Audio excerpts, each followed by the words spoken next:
Welcome to the 24th episode of the It's Been Said podcast. I'm your host, SAI Executive Director Lisa Remy. Each show is dedicated to conversations on leadership as we further SAI's mission to support, encourage, and develop Iowa's educational leaders and learners. Today, I'm excited to welcome and introduce SAI's new Communications Director, Laine Buck. Welcome, Laine. Well, thanks for having me. I'm excited to be here. Yes, it's going to be great to introduce you to our members. So let's start off by you telling us a bit about your background and what brought you to School Administrators of Iowa. Thanks, Lisa. Well, I've been in communications my entire career, but the last 7 years, I have been with West Des Moines Community Schools as their communications director. And my interest and passion for public education led me to West Des Moines Community Schools in 2017. And that was a natural transition when I learned about the opening here at SAI to continue the work at a statewide level. Yeah, awesome. Well, we're glad to have you. So what experiences in your career have prepared you for this role? Well, as I mentioned, my time with West Des Moines Community Schools is certainly the most recent level of experience working in public education, working with administrators, superintendents, and just crafting communication needs, thinking strategically about how to best reach varied audiences. Our parents and guardians in my role were often a primary demographic that we focused on, as well as our staff.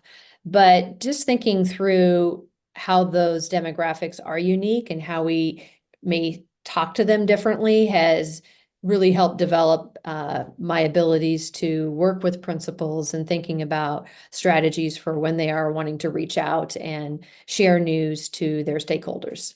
Mm-hmm. How about even prior to West Des Moines Schools, Laine? What other in your careers might have prepared you for some of your work with us? Absolutely.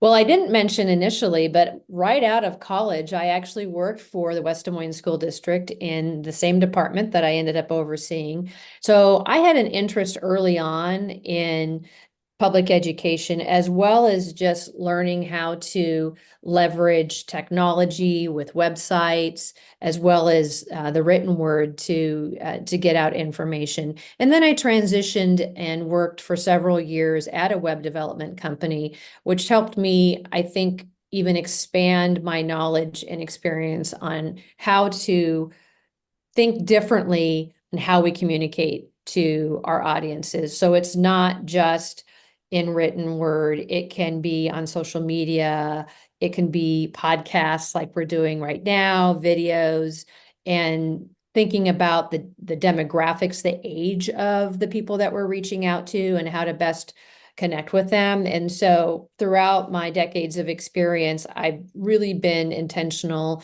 in trying to stay up with current trends and then finding out how can those be incorporated in a cost-effective way to the organization that I'm working with. Yeah, thank you for that. So, Laine, how do you see your role as a communications director contributing to the overall mission and goals of School Administrators of Iowa? Well, we know that our mission is to support, encourage, and develop Iowa's educational leaders and learners. And the role here, my role at SAI, is to help get the word out in part about all the great things that the organization does, the programming that's developed, the resources that we want to provide, the connections that we can make with administrators across the state so that they can learn from each other, as well as, job opportunities that come up. So really, I think what will be exciting for me is to get to know administrators and districts across the state, and then really continue to support the mission of SAI of making those meaningful connections. Awesome. Thank you for that. So when you think about communications, what is your vision for the communication strategy here at SAI? Well, I'll have to say, Tracy Harms' great work over the last 2+ decades really laid a great foundation regarding the communication strategy. And I'm very grateful that I got to meet her and work with her briefly before she retired. I would really love just to expand upon that great foundation that was built. And in part, that's going to be listening to those across the state to understand how they like to receive information. We know we all get way too many emails, right?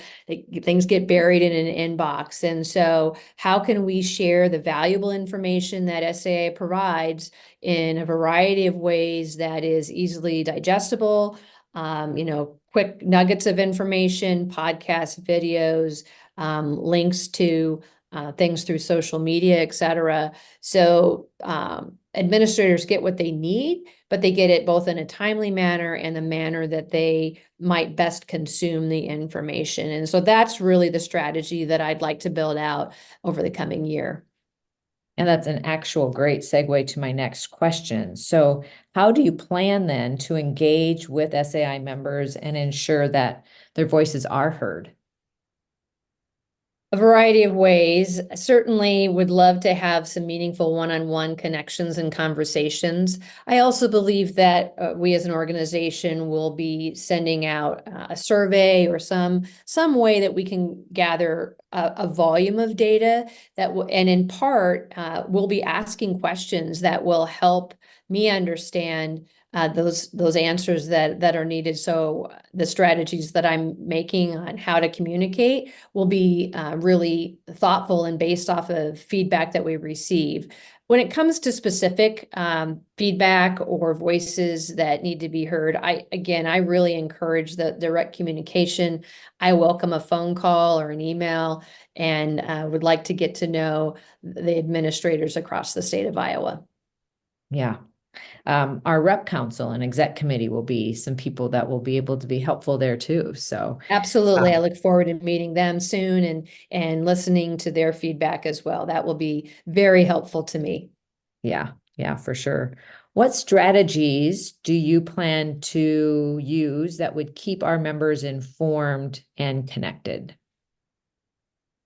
Well, I think that while I mentioned some of the tactics earlier, I think when I consider the strategies about keeping our members informed and connected, it's again looking at our varied size districts, our varied demographics across the state, and understanding how are they connecting now, and then how can I build upon what's already been developed. We had 1,400 administrators come to our conference in August, and that's exciting that there's some meaningful connections face to face. We have a variety of professional development opportunities that are face to face for meaningful connections. But when you can't be face to face, how can we connect and connect administrators as well as provide connections back to us at SAI?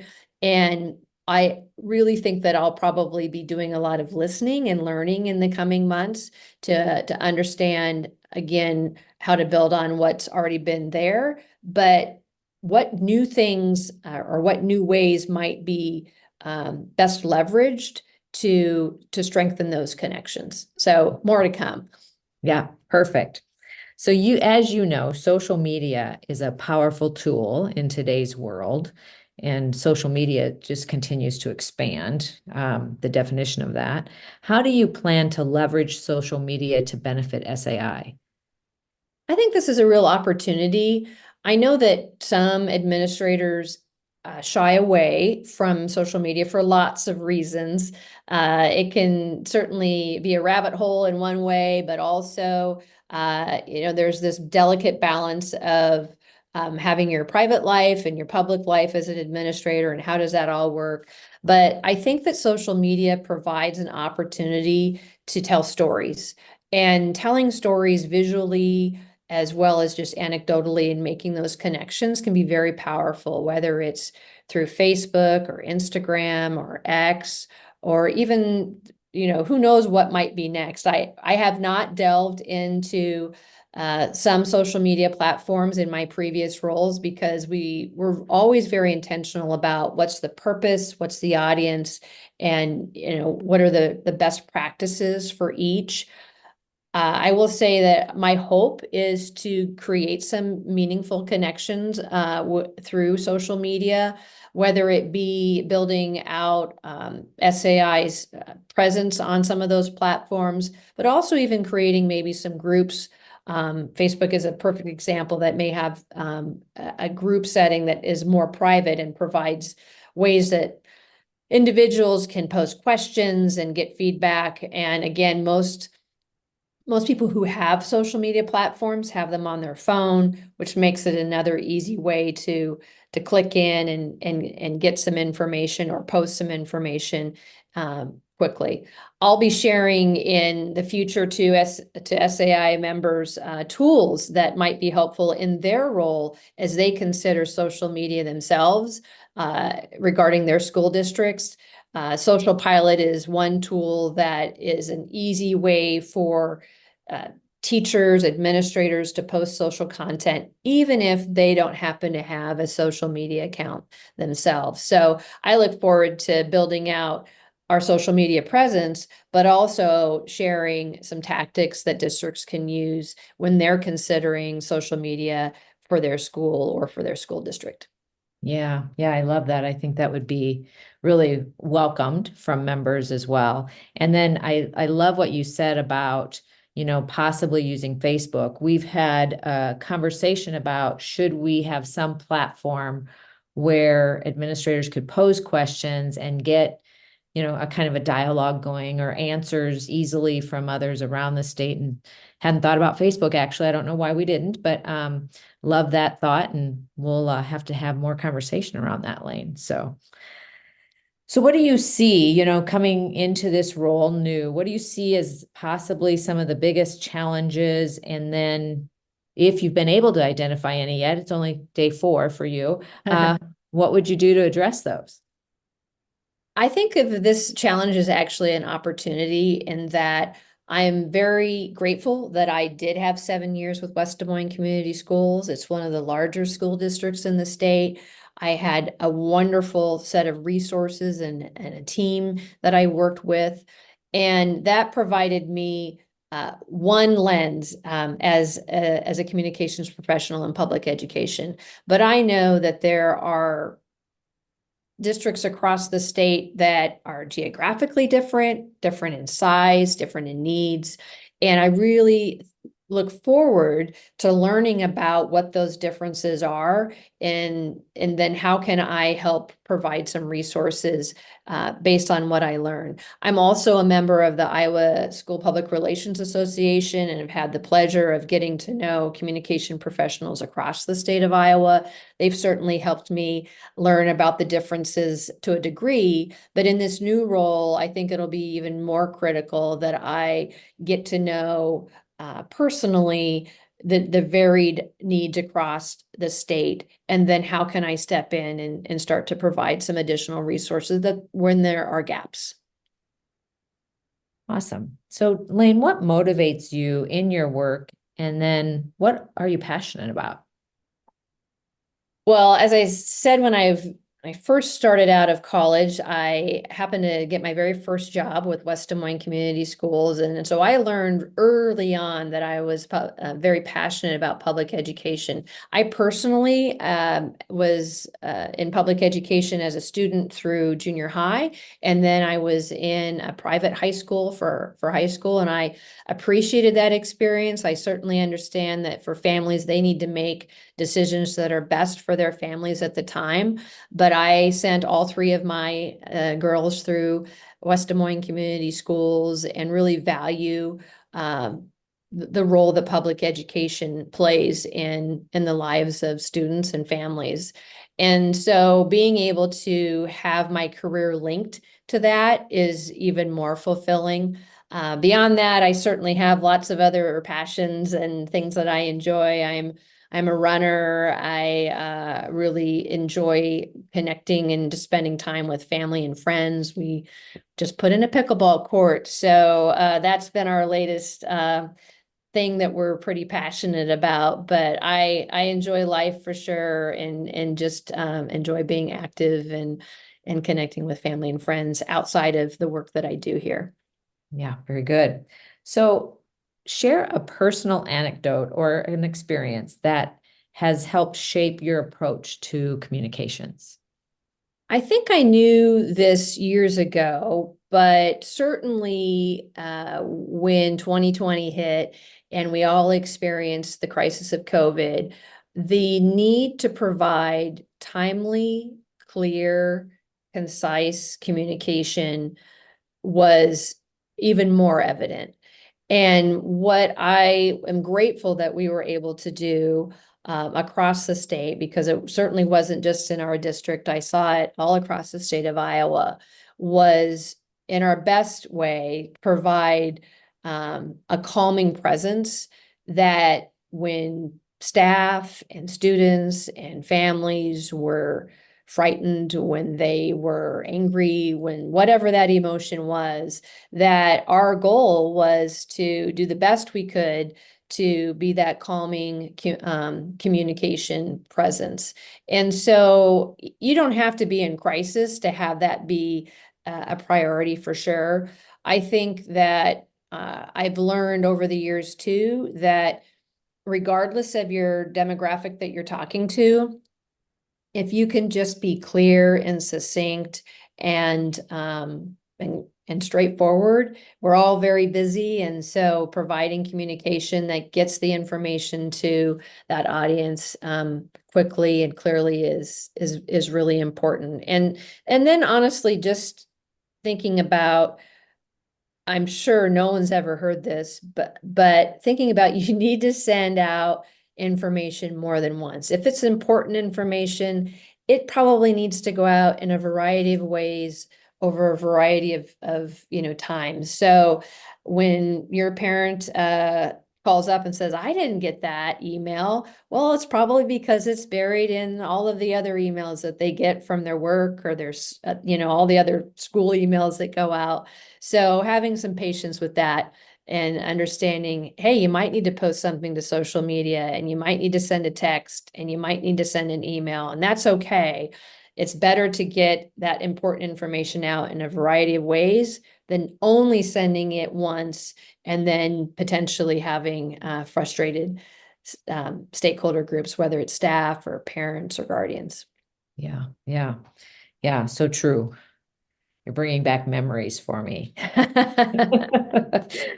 So what do you hope to achieve in your first year here at SAI as our communications director? Well, my first priority is to listen and learn. I really think that listening to our audience and understanding what's gone well, understanding areas for potential growth and expansion. I certainly have been known to challenge the process, and I do that not with any disrespect to what's ever been done in the past, but to know that we can always better an organization's ability to reach others and to communicate better and differently. So I'm excited about, again, listening and learning, and then thinking differently potentially about how we're reaching out and sharing information. We have a brand new website that was launched earlier this year, and there is a lot of potential to have our communication be searchable and linked in new ways on our website, again, to make it easier and faster for our administrators to find the information that they need. So lots of things that I'm excited about, but certainly want to listen and learn here in the coming months. You have a lot of wealth of knowledge, so I want to tap into that a little bit. So with that knowledge of school communications, what, if any, communication type template should schools think about having prepared ahead of time so that, gosh, when X happens, they have something prepared, because it's, kind of gets us going down a path and we get going 100 miles an hour. So what ideas do you have from that knowledge and experience that you've had? Sure. Well, it's really vital to not only think in crisis. I say crisis communication in this broad umbrella. It could be a variety of things. It could be a power outage. It could be a water main break. It could be stranger danger or any number of things. Certainly does not have to go to the worst case scenario to consider how can we have some communication templates created in advance that can be a starting point. You always have to plug in the details, but there are a variety of subjects that come up in any given school year in your area that probably you could rattle off. And so if you think about that in advance and have time to have some of those templates, we're talking about creating some templates that districts could use and then adapt to their situation. When you're in the moment of trying to get something out right away, what you don't want to do is have to start from scratch with a blank sheet of paper.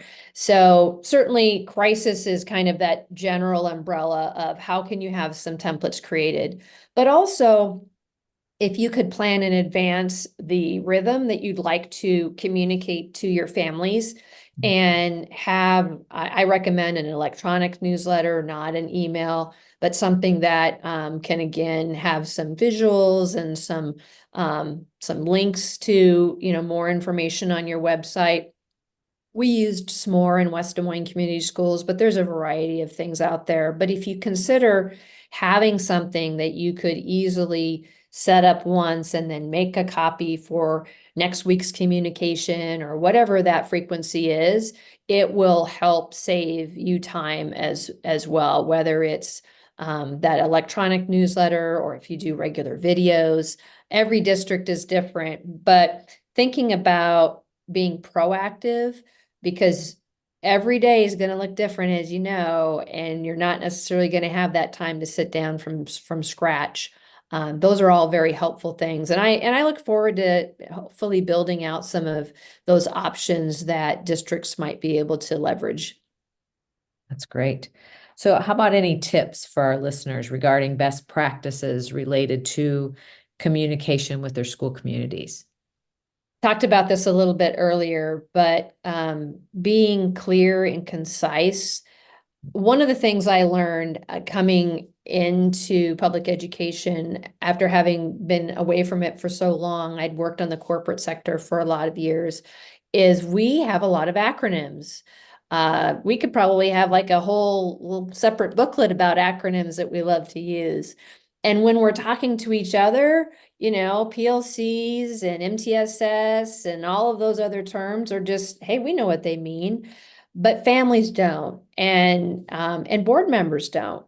And they can get frustrated by not understanding what an acronym is. And so when you're talking or writing, just make sure that you provide context as frequently as possible. Always write out whatever that acronym really means, and then even add like a sentence that maybe simplifies what like multi-tiered systems of support, like what does that mean? What does that look like? So if you think about it in terms of if you had never been in education and you were reading something, would that person understand what you're trying to convey?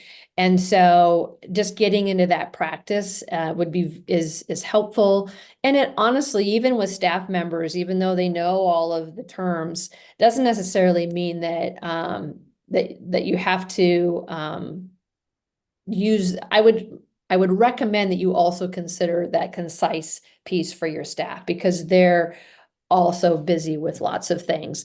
The other thing that I would say related to best practices for communications within the school community is be mindful that they probably are sometimes interested in content that you are like, well, they don't care about XYZ topic.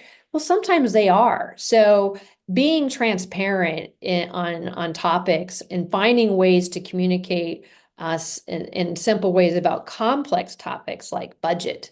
I worked for 7 years and I'm still sometimes shook my head at budget discussion. So just considering how, what are the topics that you want to be transparent about, and then how can you find simple ways to communicate that even visually with some infographics, if you have resources for graphics, those are all really good strategies that will help keep your community connected. And you want a connected community because they are a wealth of resources, whether through volunteering or making connections with businesses or building out opportunities for fundraising. Just those relationships between your community and your school district are invaluable. Yeah, thank you for those. All right, Laine, is there anything else that you would like to share with our listeners? I just want to say thank you to the listeners for your commitment and connection with SAI. I want to thank you, Lisa, for entrusting me in this new role. I'm excited to meet administrators across the state and get to know them and just see how we can continue to do the great work that we really want to do in supporting our superintendents and administrators. Yeah, thank you for that. And thank you for saying yes to the opportunity. So we're Of course. excited to have you as part of the team and know, as you said earlier, that you'll build upon the great work that's been done previously and always looking at ways that we can improve as an organization to be in service of all of our members. Absolutely. So if any of our members would like to get in touch with you, how would they go about doing that? Absolutely. Email is certainly an easy way. Buck, Laine Buck is my name, but lbuck@sai-iowa.org is my email. And I apologize, I don't even know my extension, but if you call the SAI offices, I think actually that's what you do is you just call SAI directly. They'll transfer to me. I'm also on LinkedIn. You can look me up on LinkedIn under Laine Buck and would love to make a connection with you through that. That's another social media platform that we'll probably continue to try to evolve and develop in the coming months. Yeah. Well, thanks, Laine. Appreciate you being here and look forward to the great work ahead. Absolutely. Have a great afternoon. Tune in to our next episode to learn more about the SAI Catch Life 30 program with founder Rick Schupak. Also, check out the events listing on the SAI website at sai-iowa.org/events for the coming month's schedule of professional learning.